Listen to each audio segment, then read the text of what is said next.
A red herring is a distraction, something which is not the main point, often used in detective stories to mislead any kind way for entertainment purposes the viewer or reader, so that it makes the reader feel intelligent for a short time, because they think, yes, I can see it now, but this is a red herring. How detective stories work, and how they always will work, is because you can throw as many red herrings into the narrative as you wish, and you'll always be able to misdirect your reader or viewer. How it works and how it's all revealed at the end of the story, you suddenly say to yourself, why didn't I see that all along? And this is because a technique's used, and that technique is to hold some key information back from the reader or viewer, and that key information is the solution, but you never get that, but you're not aware this is being done to you.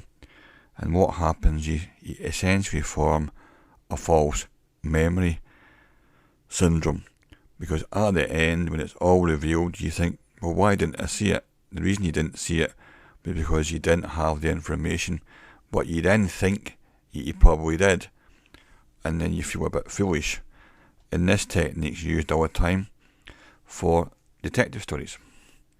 People, when they're writing, for example, certain people don't really like writing because they find it a chore and hard work, and other people do like writing. The people who don't like writing usually are very good storytellers and great authors and often be successful. The people who do like writing have nothing to say, so therefore they usually do some form of detective story based, it could even be a science fiction story, but it still works on the same principle.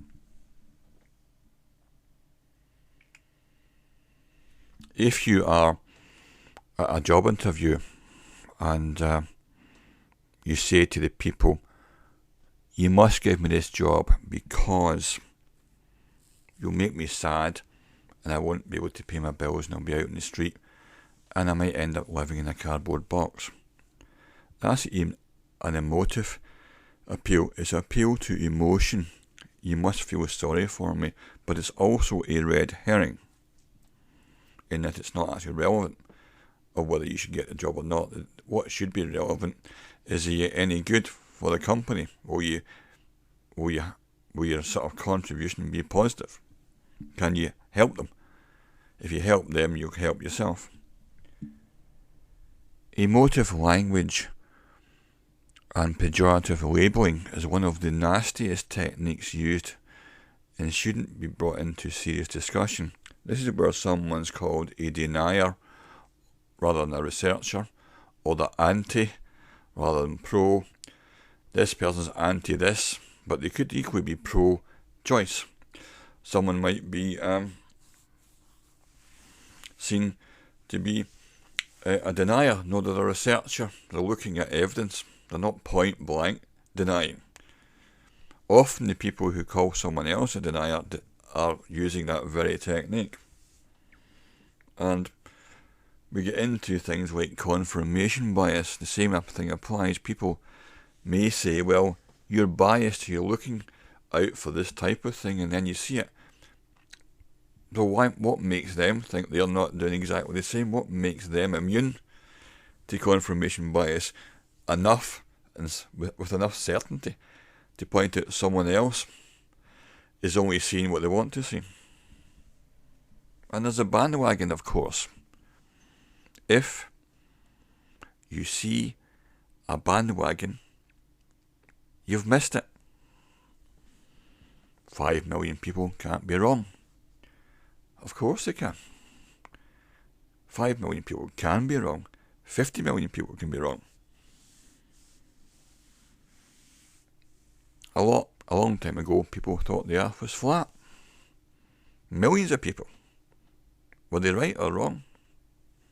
That's a version of argumentum ad populum. And what about, well, we've always done it this way. So who are you to change it? It's worked. If it ain't broke, don't fix it. We've been doing this for hundreds of years.